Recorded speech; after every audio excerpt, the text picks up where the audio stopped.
we're at the Friendship Airport, which is owned by Bob Diemert. Bob Diemert was the central figure in the Kármán UFO flap. Was where everybody went to find out where it was happening, what was going on. And we're now at his airport here 45 years later. One night, the druggist's son went down the road west of the airport, west of the nuisance ground that was parked there about a mile down. And he came back here and he was just shaking. He was so scared. And he said the flying saucer came down that road right at me, and he said, fortunately, he says it just kept going, but he said, oh, it just terrified him.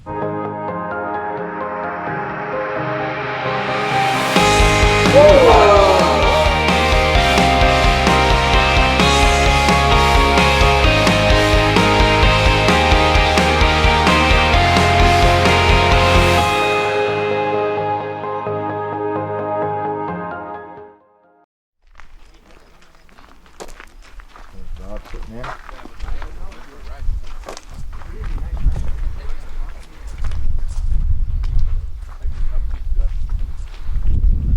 And so we got on the highway just behind the saucer, and we were doing 70 miles an hour. We were able to keep up with it.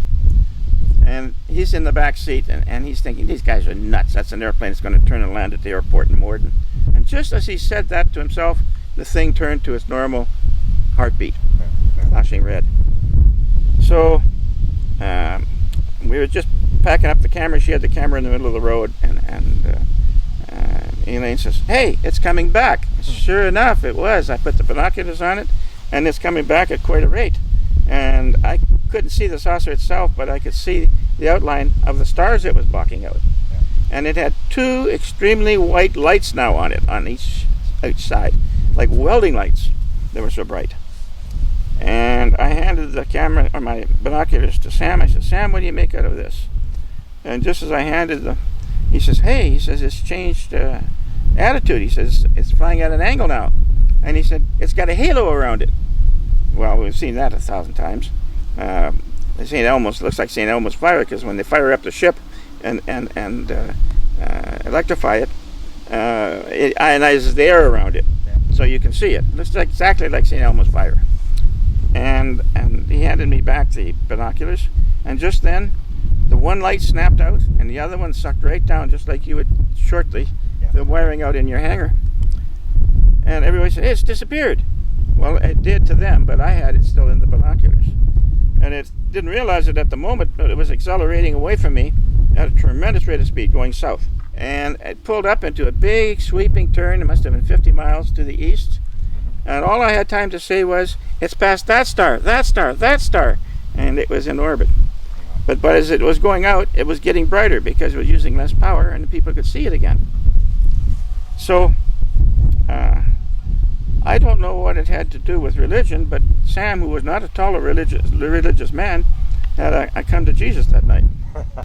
Can you talk about, you had CBC was coming out here, CKYL. Tell us about your involvement in the big one where they caught it on the ground. We were still using film in those days. And the cameraman had his camera in the middle of the road, and he was shooting down the road, and I'm thinking to myself, boy, these guys have got lots of money to be able to shoot a film like that for nothing, right? Yeah. And all of a sudden he said, did you see that? Well, there were 13 of us standing around the camera, and nobody saw anything. But when they developed the film, a little white dot took off from the bottom of the frame to the top of the frame. That's what, 1/24th of a second? Yeah. And it lit up the whole area. You could see all the trees and the hydro poles and the houses and everything, but just one frame. Yeah, one frame. Yeah. It was so fast that we didn't see it.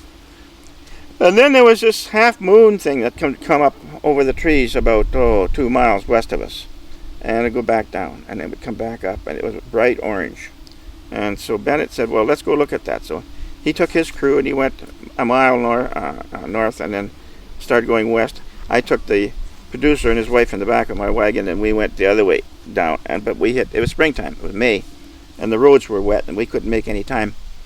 And they got there first, and they timed it just right. They came around the corner of the bluff and went back, and there was this flying saucer standing in the field. And it was big. It was, I would say, close to 100 feet, and bright orange in color. But the strange thing about it wasn't sitting like you'd think a flying saucer would be sitting. It was standing on its edge, with about the height of a man underneath it. and that was rising up and down. That's why we would see it go up and down. And it took one look at them in their car, of course, and it took off. And it jumped up. We were about a mile away from it. I'll never forget, it jumped up about 500 feet, stopped, hopped over, stopped again, and then it took off for Winnipeg, right past the cameraman. And he had the sense to stop the camera and let it fly through.